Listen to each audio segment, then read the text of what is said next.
Assalamu alaikum dear friends. Today in this video we will be discussing that how you can improve your speaking power in English language. So the rationale for this video is to learn English in just 7 days. I will be communicating in Urdu language so that I will be crystal clear to you. So let's get started. हमने जो hierarchy develop की है कुछ steps की, उसमें सबसे जो foremost step है इंग्लिश लैंग्वेज को सीखने का कि आप अपनी जो विल पावर है उसको डेवलप करें। विल पावर को आपने कैसे डेवलप करना है? किसी भी टास्क को जब आप परफॉर्म करते हैं तो उससे पहले आपकी विल पावर होना ज़रूरी है। यानी आपको बड़ा क्रिस्टल क्लियर माइंड के अंदर एक मैप बनाना है कि आपका रोल क्या है, आपने क्या चीज़ अचीव करनी है और इसको किस तरीके से अचीव करना है और इसको अचीव करने में कितना टाइम लगाना है और उस टाइम को किस तरीके से यूटिलाइज़ करना है। यानी आपने अगर एक प्रैक्टिस करनी है स्पीकिंग की तो वो प्रैक्टिस फिर आपने रोज़ करनी है। तो इसके लिए आपकी स्ट्रॉन्ग विल पावर का होना ज़रूरी है। विल पावर की बेस पर ही आप अपने लिए एक्स्ट्रा टाइम निकालेंगे और फिर उसकी बदौलत ही आप इंग्लिश लैंग्वेज को सीख सकेंगे। सेकंड स्टेप की तरफ जाते हैं।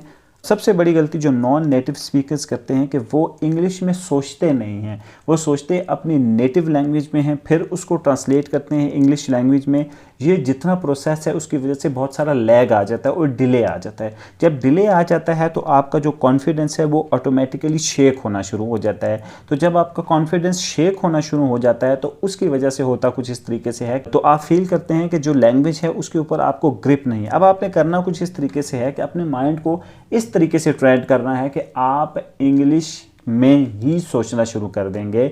उसके लिए आपको प्रैक्टिस करनी होगी। Practice practice and practice. जब तक आप प्रैक्टिस नहीं करेंगे उस टाइम तक आप अचीव नहीं कर सकेंगे। अपने माइंड को इस तरीके से आपने ट्रेन करना है कि जो थॉट आपके माइंड में आए वो इंग्लिश लैंग्वेज में सबसे पहले आए। ऐसा नहीं है कि मैं सबसे पहले अगर उर्दू स्पीकिंग कम्युनिटी का सोचूं तो हमने ऐसे नहीं करना कि सबसे पहले जो थॉट है वो हमारे माइंड में उर्दू लैंग्वेज में आए और फिर हम उसको इंग्लिश लैंग्वेज के अंदर ट्रांसलेट करें।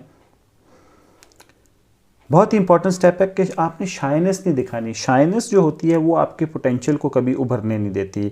अगर आप शाय हैं ज़िंदगी के किसी भी मैटर के अंदर, चाहे वो आपकी पर्सनल लाइफ है, आपकी प्रोफेशनल लाइफ है या ज़िंदगी की कोई एक्टिविटी है, तो उसके अंदर आपके अंदर अगर झिझक है, शायनेस है, तो आप कभी भी एक्सेल नहीं कर सकते। तो अपने अंदर का जो डर है, खौफ है, शायनेस है, इसको ख़त्म कीजिए। जब आप इसको ख़त्म करेंगे कि जो आपकी एबिलिटीज़ हैं वो मज़ीद दिखर के सामने आएंगी। Try to learn the basic sentence structure. अब बेसिक सेंटेंस स्ट्रक्चर का आपको पता होना चाहिए इंग्लिश लैंग्वेज के अंदर। ऐसा नहीं है कि आपको सब्जेक्ट का भी ना पता हो, वर्ब का भी ना पता हो और ऑब्जेक्ट का भी ना पता हो तो आप इंग्लिश लैंग्वेज को बोलना शुरू कर दें। हाँ, ये इस सूरत हाल में ज़रूर पॉसिबल है कि आप इंग्लिश लैंग्वेज के अंदर इतनी कमांड हासिल कर लें कि नेचुरली ही ये जो सब्जेक्ट वर्ब एग्रीमेंट है या दूसरे बेसिक सेंटेंस स्ट्रक्चर हैं वो आपके बेहतर होना शुरू हो जाएँ। लेकिन मैं आपको सजेस्ट ये करूँगा कि अच्छी सी ग्रामर ले लें, जैसे रन एंड मार्टिन है, या फिर उसके अलावा जो भी ग्रामर लेफ़्ट राइट आप देखते हैं उससे जो बेसिक सेंटेंस स्ट्रक्चर है उसको लाजमी तौर पर अंडरस्टैंड करने की कोशिश करें। जब आपका बेसिक सेंटेंस स्ट्रक्चर ठीक होगा, लैंग्वेज की बेसिक सेंस आपके अंदर डेवलप हो जाएगी, तो फिर उस लैंग्वेज को बोलना मज़ीद आपके लिए आसान हो जाएगा। अब आपने एक जो इम्पॉर्टेंट चीज़ करनी है इन 7 दिनों के अंदर, इन 7 दिनों के अंदर आपने करना ये है कि अपनी जो वोकैबुलरी है उसे डेवलप करना है। अब क्वेश्चन ये होता है कि हम वोकैबुलरी को किस तरीके से डेवलप करते हैं। आप सुबह सवेरे उठते हैं और उसके बाद आपके पास बहुत ज़्यादा टाइम होता है, बहुत सारी एक्टिविटीज़ आप परफॉर्म कर रहे होते हैं रात सोने से पहले पहले।